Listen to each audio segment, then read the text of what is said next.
awia dumienu abo ene eyeda yawada Adom TV Premotobre Kasee mre ena asoyin na wonsam nim no de edi makotene bia obetene se aposi adwumakuo no ahye se wo ye nhwehwemu efa won nuanom aposifo bi a won kwaje 200 Ghana cedis efree uba shenkani bi ensam Mampani Akufo-Addo enso chese na ban no wonsesede pebre a fix the country no manfo ka ho asem no wode ebeye eho ensiesie Cotton so edede offer no sir recognized be no bi Amorua Collins Dauda esa so bo a wode abo no efa Saglemi housing no ho ensensem no we dan chen ansem no bi ka ho e na making kan ni nyina wodo hwerentam ede asomo sir Premotobre Kasee mini ndi ma mechira Diamond memo ha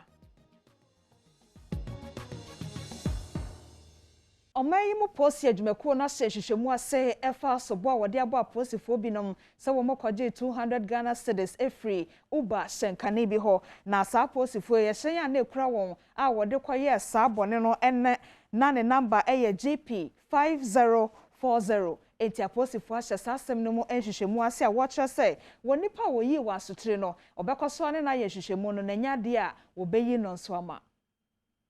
Administration no edi ababe to just say TROTRO la shen the registration number GP 5040 yana police fo bi etim wa osusu say na wonom eje bribe no onom ahyase yes asem no mu enhwehwemu police administration no ekire mu say wura na wode samfonyi ne eto abe fonten times so no wonom ani so dwumadi a wodi ye ne pa wonom ehye ne bo say wonom bebo ne ho ban a won makwan MSA ne bia ento no momienko ne enkohwe video a Ghana police fo ankasa ede to abe fonten times so no ebi me fa ubaka me kwa kwaji ade o me padi bona me fa ubaka na ye ko na ana police for be cross here on be cross on wo ka hwe me driver ne say on end the trip no na omne ne won komo oso beji 200 Ghana enwanu muntie o obeji 200 Ghana abra nipa ne nya hwe o ye nam ye kwan so wagina ye nam ye kwan so wagina yo afede obeji sen ya 200 Ghana na hwan ne wo 200 Ghana driver ni ana omo so na onso na tika ni mu no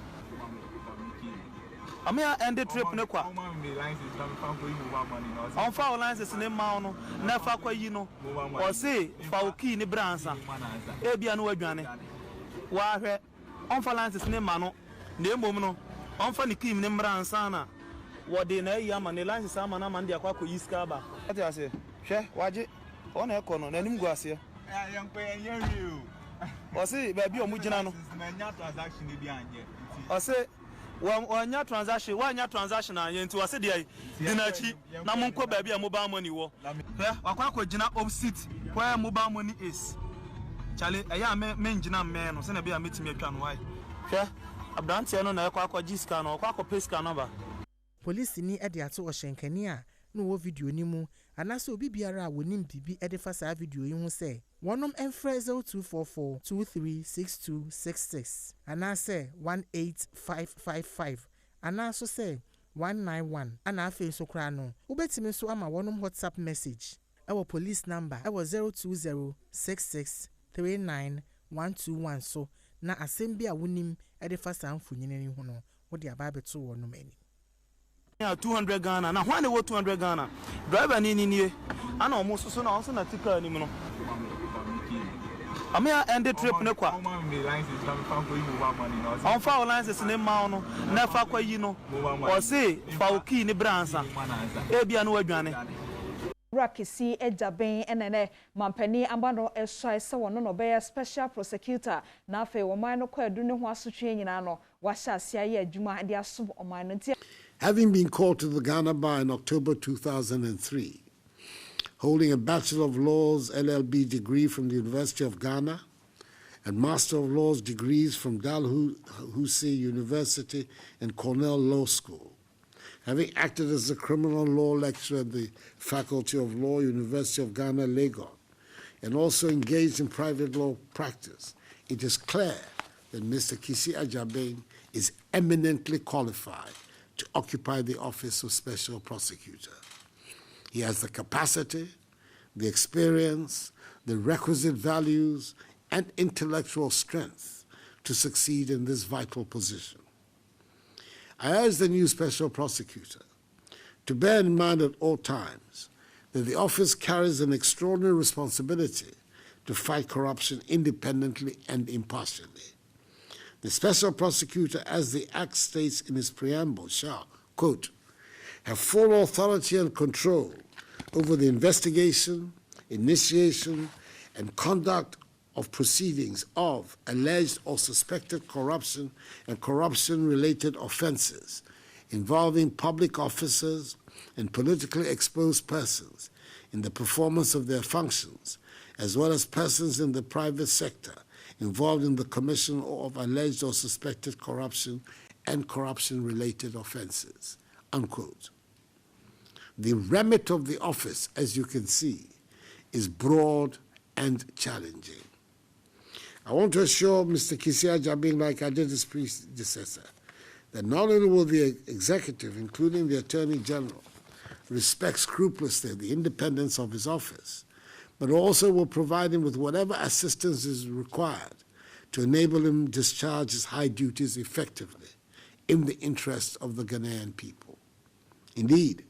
all institutions of state will work and cooperate with him in the same spirit which he articulated at his approval proceedings in Parliament.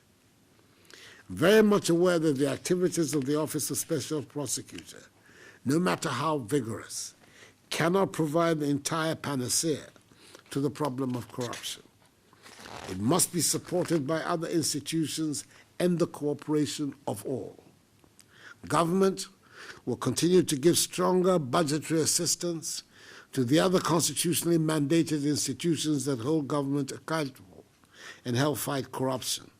That is the Auditor General, Parliament, Judiciary, the Police Service, the Ministry of Justice, the Commission on Human Rights and Administrative Justice, SHRAJ, and the Economic and Organized Crime Office, EOCO. It should be the objective of our generation to build a new Ghanaian civilization where the rule of law is not a slogan, but an operating principle for the development of our state, where the separation of powers is real and meaningful, where public officials behave with honesty and trust, where the liberties and rights of our people are fully protected, and where law and order provide a firm basis for our social and economic transformation, so that the dreams of freedom and prosperity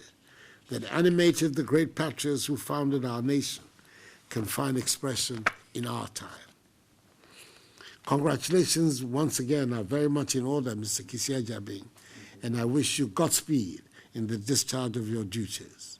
May God bless the new special prosecutor and us all, and may God bless our homeland Ghana and make her great and strong. Iti ugo so a wohwe Adom TV Premotobre Kasee Owura Kasee Ajabing enne wono so wahyayi no wono so de nanon di sam etodwa of the Republic, the Chief of Staff, the Secretary to the President, officials at the Presidency,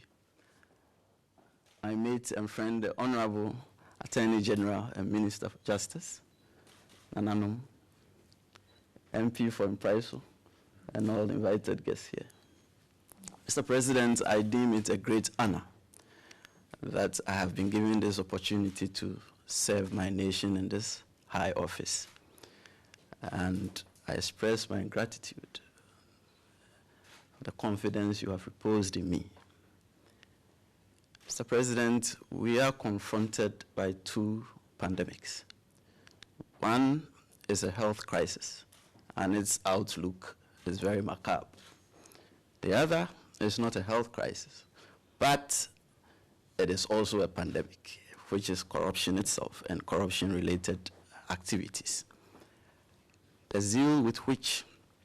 your administration has approached the fight in respect of the health crisis, I also see in respect of the other pandemic, which is corruption. And as I come into this office, I pledge to the people of Ghana, as I said exactly 2 weeks ago, that I'm going to work assiduously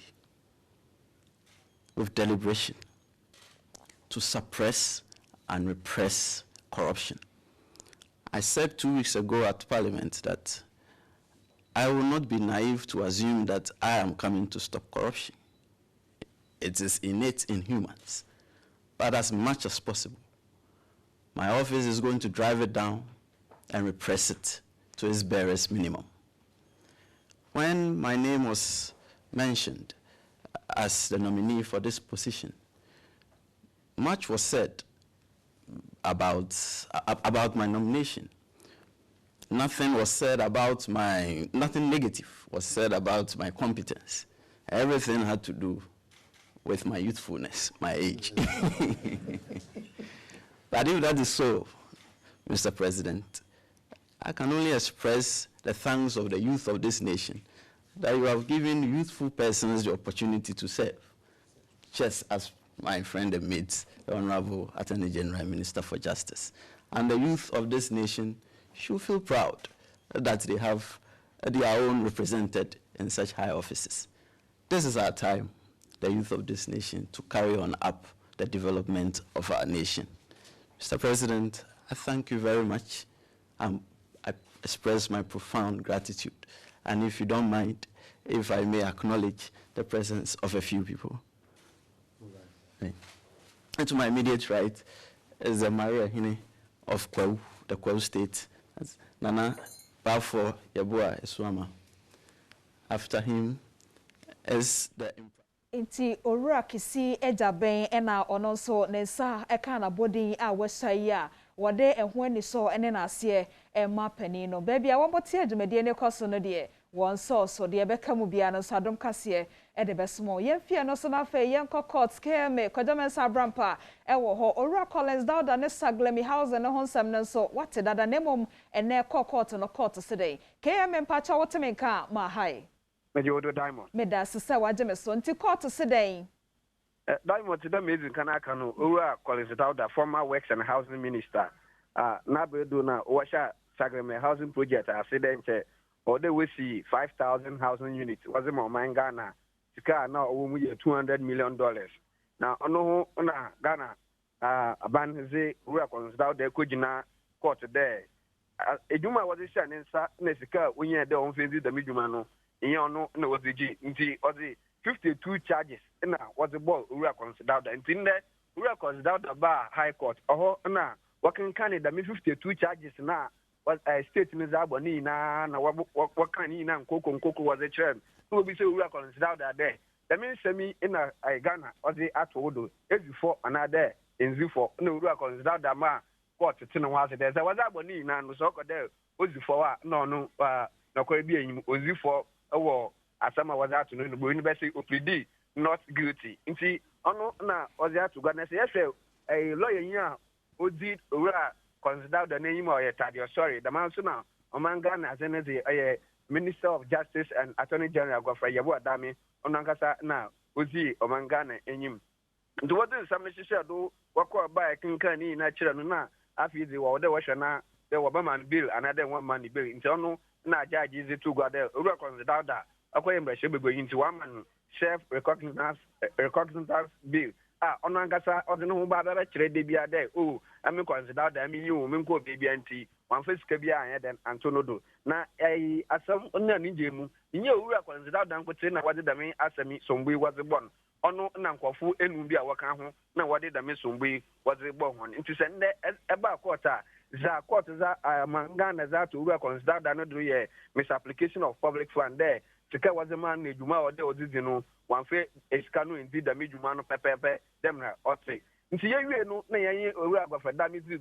nkomo na ye bisa nde na atami a was to Owura Collins Dauda no se there eyi ye kokobo ma obiara obeye abana ejuma osande se abana ejuma hye won sa sika bia was ma ode ezi da me juma no ode hwe na ezi izi da midjuma no pepepe anya da meda no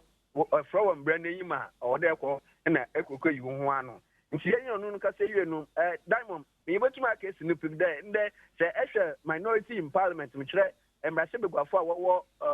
NDC wona afa minority dom kuma nu ma nde woba court papa nti se ehwe na minority leader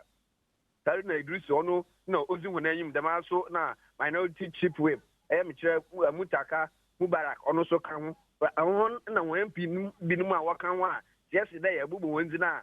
mbre man kwan we na wo be ya oboshe asem no orekodo nti we wie no na drusu zetu gwa de ma oye no nwa kase pa de nchema wore pe na woze wu consider da woze asem na to no da woze na begina mra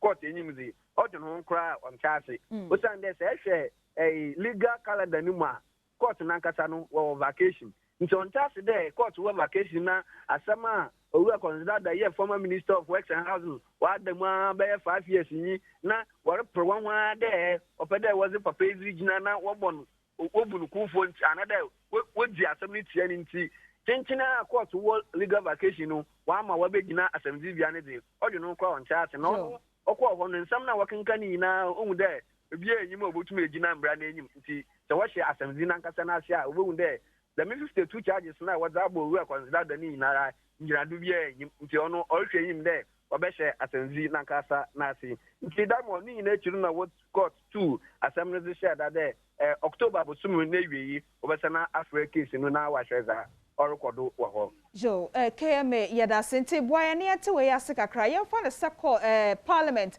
ekọ recess na hu ko hia se se wo bamra se bedwamu a ya wokọ emfa ho se wa homegem tie bia no bi na court wa ye no but yefa no ntonche ne passport ni ade na court wa gi ato ho no se ne be ye fi sabre ya akọ no on tu kwan enti na wagi ana se bia eno egina ho maden nti to them isn't kan ka de ono ankasa wa ma ono ankasa ma no hu bi nti nka court be ka de on fo obi mbegina ho na ejepazi bi ana de bi na ne ze court anye ne dem o se de ono ankasa ma no hu bi nti ono ankasa ade bi a o ma ono to de consider da no obotum efiga na akobe bi a obotum abuan ma we figa na no damazi ni ina na court wa age no nti ne passport na wa age no ze de bi a ono ankasa ze no ba ba kire de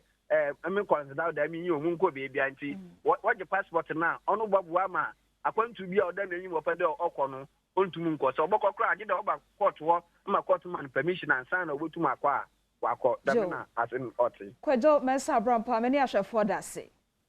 mizo me na se abusiafo meni KODWO MENSAH ABOROAMPA na di nkomo efi court na Ora Collins Danda ene Saglemi Housing honsem no ena wate no nti ebro no so a obesa akopiem ewo court de ebepie mu bia nso no Adom Kasee de besom ahwefo afa yemfi eno so na men komachi kakra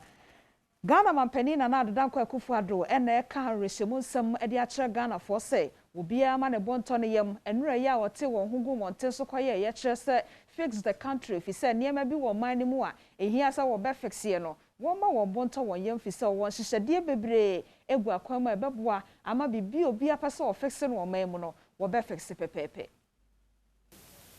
The nation celebrated the beginning of its fight for freedom that was lit on the 4th of August in Salpon, 1947. By one of those coincidences that perhaps have divine blessing, today we're celebrating the 29th anniversary of the New Patriotic Party, the party that has dedicated itself to advancing the ideals and values that were established on that day, the 4th of August, 1947. The political tradition that was born on that day has gone through a lot of challenges, a lot of turbulence, a lot of difficulties, but has consistently emerged stronger and stronger. So today, the challenges that confront our country, the difficulties that we have been plunged into by the COVID, is going to give us the opportunity to grow stronger and stronger. And that strength, that strengthening of our party, its organs, is going to mean one thing, and I'm very, very confident of it, that on the 7th of December, 2024, the new MPP presidential candidate is going to win the election of 2024. So our objective, our responsibility is to do whatever it is necessary to make sure that that victory is forthcoming. We have to continue our way forward in Ghana. We cannot accept the backsliding that takes place every now and then. Well, National Patriotic, New Patriotic Party, Koi, Womadi Fisher, New Encro 29th anniversary, yase, and Amanyoko Dream Training, or Alfred Blay, Catcher Manyoko, Chita for so woman in Anya one from the and Farm Manyoko, na Enquankai, na Encobasa Beko Ditchim, Nafe, one more opposition for no, or better to me at the amount. NPP amanyokuo na no Fedi Blay kasa wa bra amanyokuo no edi wonum emfi aduonu nkunu afinhia na no na ode to mpanyinfo a wonum eda ekuo ya no ene ekuo ma ne nyina anim se enyama eda amanyokuo na ni so a wo ye no woma wo ani enku hu wofa saa konye no so ede to ekuo ma ne nyina anim se wonka won hu mum na saa ade eda o man mu a emfie wotwe bia entemu no woyi amanyokuo fofo ema ne bedi wo man mu no wontu saa ade na se emfi wo man mu kra. As we celebrate the 29th anniversary, let us commit ourselves to the true ideals of patriotism that is captured in our party's name and embedded in our history and the vision of our founding fathers. We must renew our commitment to the relentless pursuit of selfless dedication to service in the interests not only of our party, but to our country, Ghana. The core value of the New Patriotic Party is commitment and dedication to public service. We must never forget that what defines who we are the democratic ideals of serving in the interests of the people to build a better Ghana. Premotobre Kasee da so ade wudina amanyosemo na echitaifo a womodo ekuo ayamanyoko for no se Ghana Union Movement na wo twa ne tiase gum no kire se womo adi ya wo no ho so adwuru won se fi na no December ya woto aba wieye onipa na wo gina se president enne mantama hodo ne mumpanifo no wo bia ye din wo monte omonka saade na ekoso no wo ani nya ho. Echitaifo a wonum Adom Ghana Union Movement etwaneti efenu gum no echiremu a wonum pese wo Frank Atuni Christian Kwabena Andrews asote wonum hawo no na wone wonum ebekasa wonum chiremu a afimpinu ane aduonu abato a eba awiye no wonum amanyokuo no enete so miensa ya wonum de wohu ne se wonum yire won ho aye adwuma a wasem a wo ka no ebeto omanfo asum me chama Hamza anam di o manim ye pesen sentrofo Mama no to papa no say o meka bibi enchire party mano say party no wo ko se nyame yi no oguso ko say wo beji o man no ana say tisi ade wabre Alhaji Hunsuni Hamza ene ye Jemtinani a wada amanyokuo ne fine wa santemantemo no ano na wono nso ade tudwa se amanyokuo na so ye nyina no watotumu a bibia enkoso ewo ho no oman no ni gina bia nyina yie efise eka me no oman no mrante ni ngatesi anya adwuma nyo enyuma ho man nyina gu na no kufa no so be create 1 million job. Na minim say ye leader yi beba say what the 5 years ni first year second year third year fourth year fifth year what criticizing gum amanyoko na chitaifo no echiremu a esane sa amanyoko ya tusuo sese no ketasehye adokoro wo mu nti no de ahokere e na ababegya wo manfo so ti bia oman yi koi sisi oman ni nkoyie asofo ngawe amanyofo NDC na MPP ene ewiase nyina edi adanse ese eye nipa ba akope ana o machi omuminu ana fire NDC ana fire MPP ekinye bi anim because wiase nyina anim ko na na yekoto abai enya balance parliament but you see a bibia nkoso or parliament to say parliament no mo one a balanced parliament bibia law so bibia ye approve straight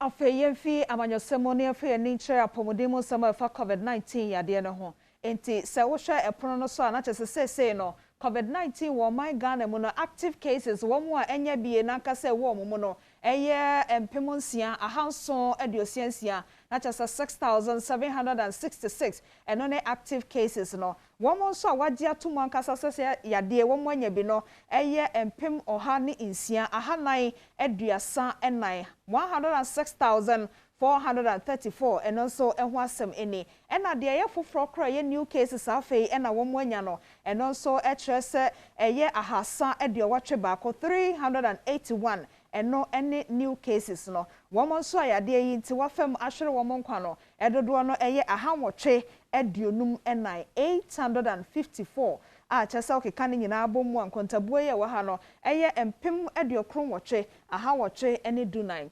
98,814 eno enanche no de ekoso ne se na wotwe donhore eduonu nan entambia na chese dakobia na nipa beye se enso na COVID-19 no kua na eku omadi adanse se foforo ne de sote ne mo anya bi no de ano ya na eyeden enti we eye COVID-19 eho ensensam ne tebia o my Ghana ewom eno no afa yemfie no so na yenko eye Adom TROTRO Prince Owusu Siedu ewo Asalam Down wonfa ensomo.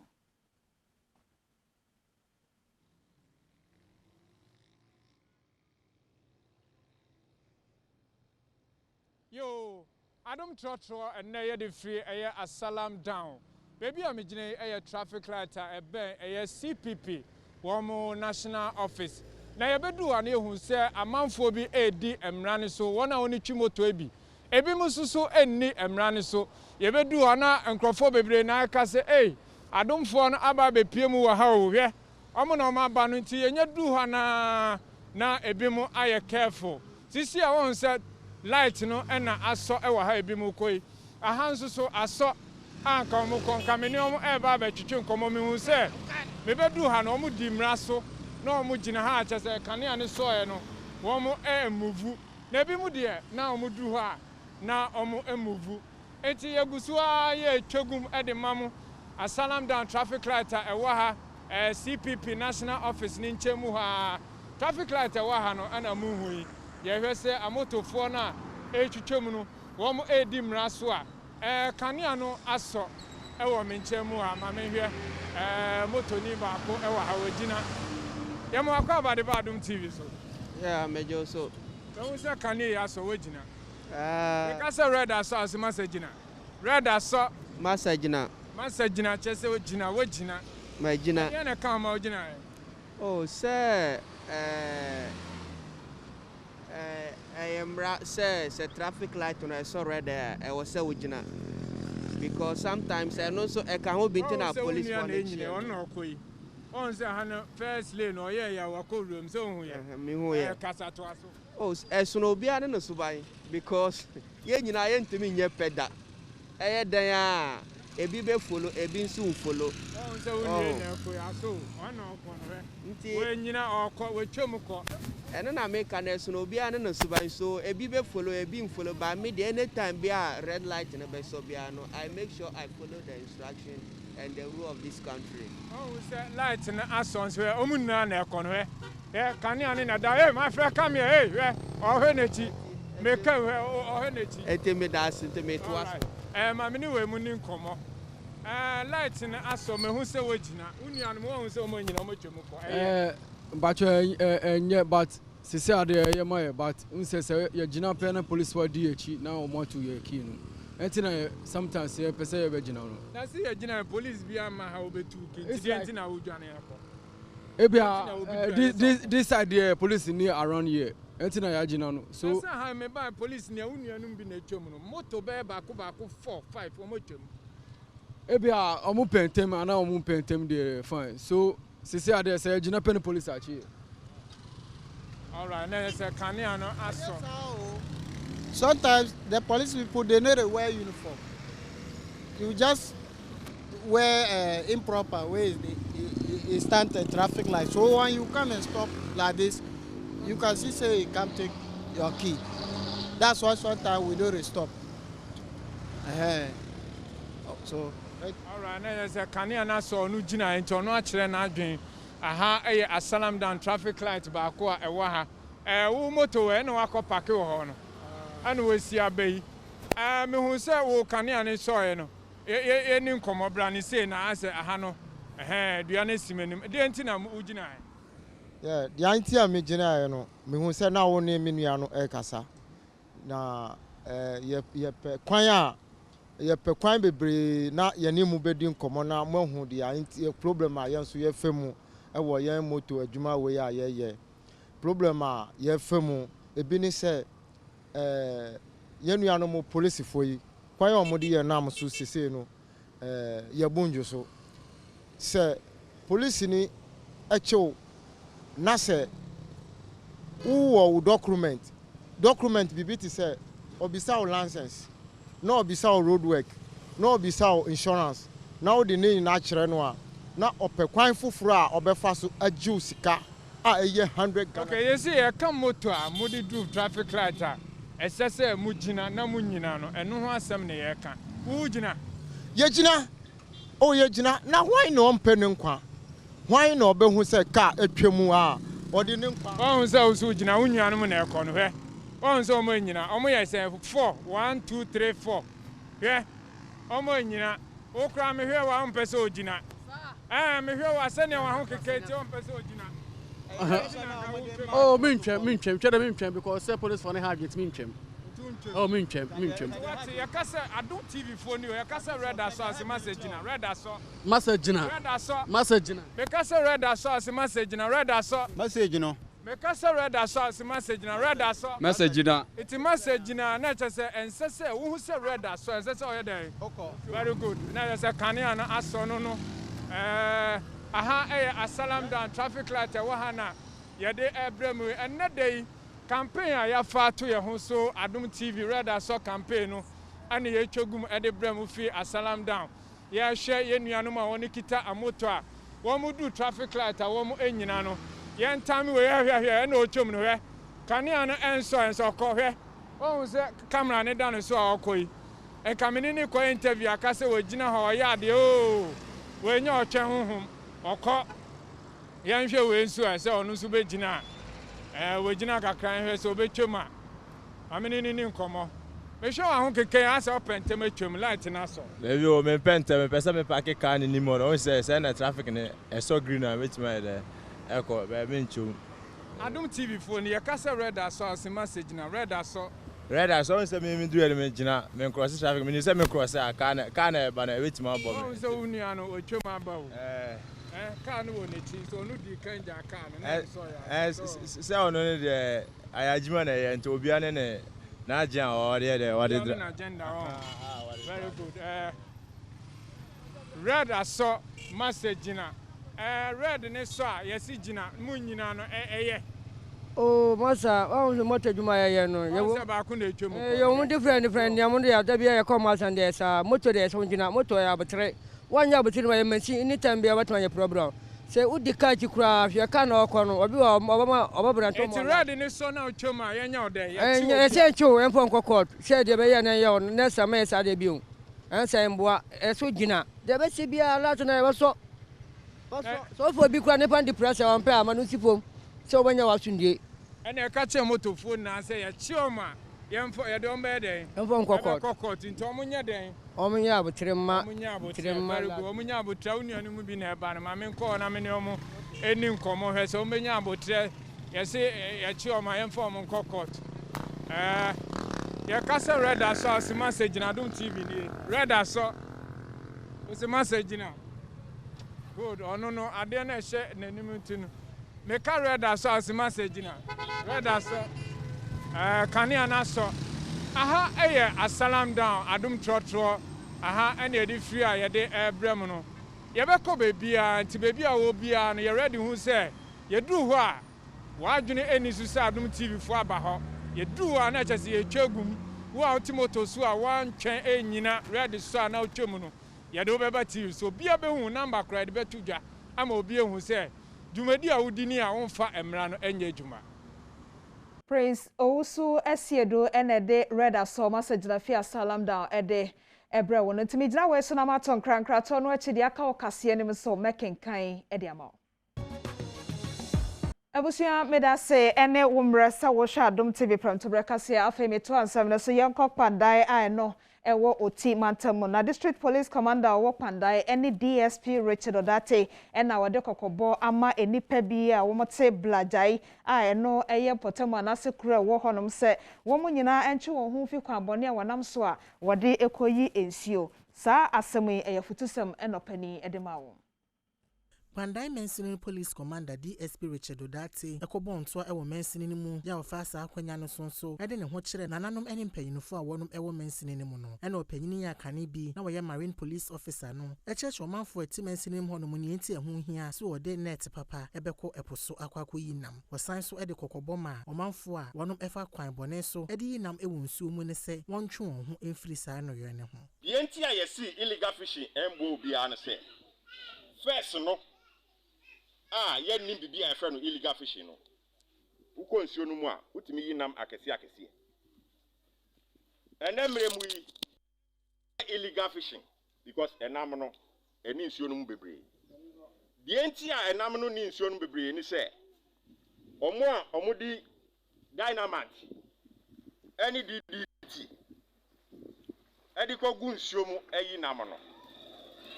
enam bia edru bebi a wanyindu na obetimi atukosua otukosua ba ako a enam a ebebe mu from 500 to 1000 osan so to omanfo ati Mensini ni hono mo se wonma emayewa adesua ehia wo no mo se ne beye a emayewa yi betumi anyini aba beye empanyini padaachi eye mene wo nyina ya sedie se ye bebo mo hu ban no betumi akosu do sa stage no where's Diana oh Diana for me ene uko police a ema wo mbebri uko soldier omo wo mbebri uko fire service omo wo mbebri uko prison omo wo mbebri uko custom omo wo mbebri uko immigration omo wo e ba e me ba akuba e oba meji beche enyina wo ha uko nursing omo wo ho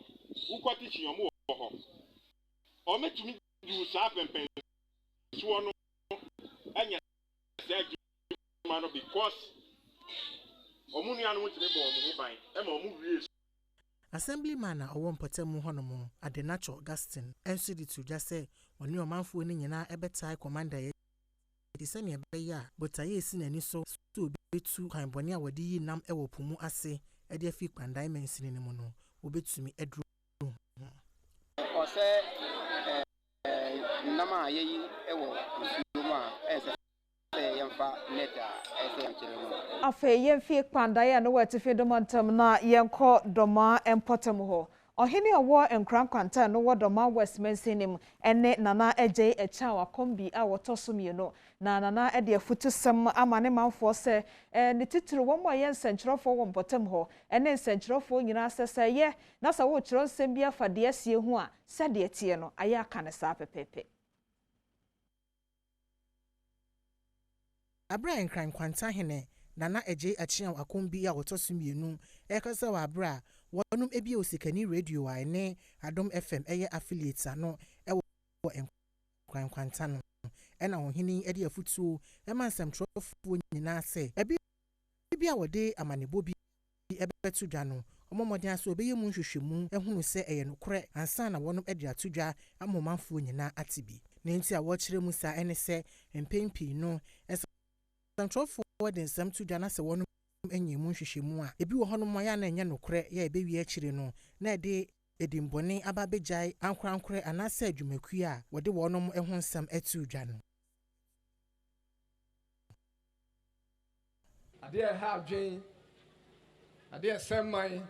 ade bokuro ene se obeka asama enye nokore ya adwuma no mesre nsema ebeka bia no yɛnhwɛ sɛ yɛahwehwɛ mu yie ahunu sɛ asɛm no ɛyɛ nokorɛ ma momfa afidie so ɛngu obi ho fi ma momfa afidie so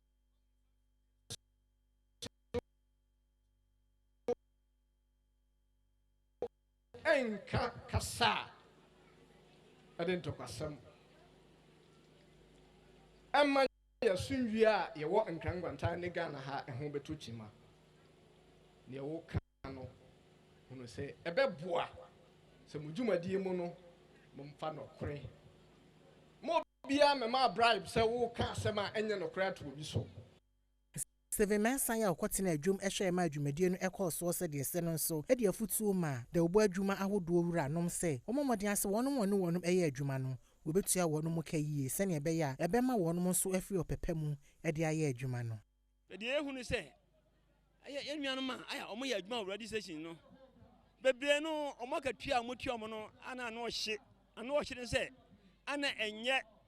tiama onama na radio stations no bebree na ɔmo sɛ sika mesre radio stations ɔmo wɔ the whole Ghana nyinaa sɛ ɔwɔ sɛ adwuma no ɔgba bia mo ɔde deɛ nanso ɔmo hwɛ sɛ ɔmo tua ɔmo adwumayɛfoɔ no sika ɛsɛ na fata na aboa ma adwumayɛfoɔ nso ɔmo tuma yi ɔmo yam atuma yɛ adwuma sɛ deɛ ɛsɛ fata. Panyinfoɔ ne kasa no akyire no ɛna Emmanuel Chiakwaw ya wɔyɛ CEO a wɔda Osikani radio ano ɛnso ɛde nsɛm bi atu dwa. Sɛ yɛboa sɛ kasa twitwie kasa fi bia sɛ bɛyɛ one way political idea ɛma kwan ɛma ne ma so tie nyinaa yɛboa ama dwumadie no ayɛ krabɛhwɛ ti ya kasa fa asomdwe ho nka bɔ mu na fempuntu a ɛbɛba nkrankwanta ne dɔma west afei yɛnkɔ ɛpoyɛ mantam no emu mrasebedwane de ma ɔmanfo wɔkɔ west kroponim ɛne owura Joseph Frimpong na wɔde afutuo ama Dagomba hene foforo a wɔn asinio sɛ ɛnɛ yɛ a wɔn nso abɛkura saa de brenim no wɔn hwɛ sɛ bibia bɛtotɔ yie na afei ɔmanfo a wɔn tete zongo no nso ɛne ɛyɛ ɛna wɔbɛyɛ.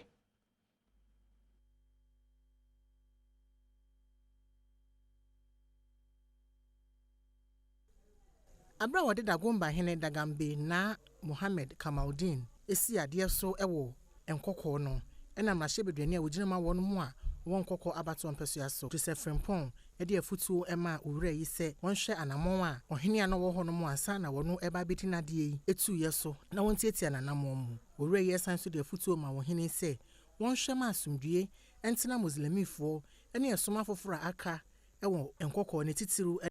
ɛne wɔn mu wɔ nkɔkɔ zungu entem. Iti ne obeboa na ye maintain discipline ewo community no mo na empuntu a ye nyina ye hwehwe wo constituency no mo no yensa atumi aka hwe zungu ha adurasem eni hasa senia zungu bi tie ntokwa mabo ne ade ye hanom no entai ni hasa eti empire na mebo se sa asomdue na ewo zungu ha pifo ni zungu fo no asomdue no ebe koso a ba ni nyina ne se ye nyina ye di obuo be ma ye ho ɔhene a wɔde nasi adeɛ so yi de asedapie sie ma obi biara so wɔbɛtae n'akyi ya ɔtoto sere ɔmanfoɔ no nyinaa sɛ wɔnom mmoa no sɛ ne ɛbɛyɛ a biakoyɛ ɛbɛtena wɔnom a wɔte zongu mpɔtam mu ɛwɔ nkɔkɔɔ nyinaa ɛntɛm yɛdi kan ne medi obiara ase na emom so no ye nyina nkabom na epe na nipa wo ho na se wonnim de odi wunim a na se mo nyina nam a we nam ha nse muntimi ye nkabom se bi sa praye wo ho se ya praye uyi ba ko a wontimi fampra de se won kabom ansa na obetima de ti se sabi mi ba ye se ya mbedi ehinu a friend Mohammed Kamaldeen nana the pese ye nyina ye kabom Professor Amayewakumfi ya kane bi na wɔyɛ soafo a wɔhwɛ adesua ho nsɛm so no so no ɛde afutuo ma zongo membu no sɛ wɔma wɔani enku adesua ho yɛni akosi ensanu dwuma nteteɛ Tiwet so a nyame ya Adom na facilities ni nyakɔ second cycle institutions a sɛna bɛka no akora no obewie second cycle na wakɔwura saa nteteɛ akwan bi so ya no so ɛbɛm yɛhu sɛ n'ani bɛkɔ akɔdi adwuma bi so specific adwuma ɛno nso so obɛdi akyi. Kwan pa ne anamonto papa obefa so ama ye kwa wo so no na wo firi mu no ne nyina to betwa enti asante achem north mensin no emu onipa wo ye biomedical engineer de afidi a wo fra no se cardiotocographic no bi de akoma agogo presbyterian ya sabia wo ho se ne be ya won betumi de dwuma wa pomode kwan ete sa so na sa de no eto atwa. Said the Sustainable Development Goals 5 and 6 ashe wo mu say ehun behia se ema wo kwa wo so a wo hwere won kwa wote so na afei wo boa ema nkoda apomuden ekonkan ti no. Biomedical engineer bi anidin ene prensamo a ya wo ye adwuma e wo Kolibu aban ayaresa bia de afidie bi akwakoboa agogo Presbyterian Hospital no. Aboaje Boating Williams ene gina owura ya na emu a wode saa afidie ekoma ayaresa bia no. Wachere adwuma asa afidie ebidi ene botaye nti a opanyini ede beboa ayaresa bia no. Na se se machines we gu na ye cha agogo hospital zo obi ni se asante a change asante region ene Ghana ni na no dimbu yi kwa at that time we say me na kra ye no kwa wo so a ye breche ma no kwa wo so no because oba no kono se won te se wo afa no ba pressure da so no ya na do so ani ti je ye huni you said the one na ye didn't come out ebeba. General Manager wada agogo Presbyterian Hospital ano Alex Kese Nyamisa ene gina ayaresa bia na nemu ejesa afidie na wachire mu se afidie a wonsa kan ye beboa ama ema wafa afura wo ba ayaresa bia honom no watimi ahwe wono mu yie. One day openful bia ne home kosra na akola no ni manko ni heart rate akosro pa no na ode beba na ye ni machine bia ye de monitor no enkoye so timi gide se machine sake ebema maternal death ana so neonatal death mo fra ebe won no wawu ni adi na ebe kofom ra. Empanyefo ne kasa na chiri no na maame firima akoto ya woye doctor ni a wo hwe enkoda enso de adesrede to manfo nyina anim se ebre ene bra no eye a wo meye ayaresa bia no adoye. Oh, medical engineers because I know I'm a manager bebre and I imagine so they are three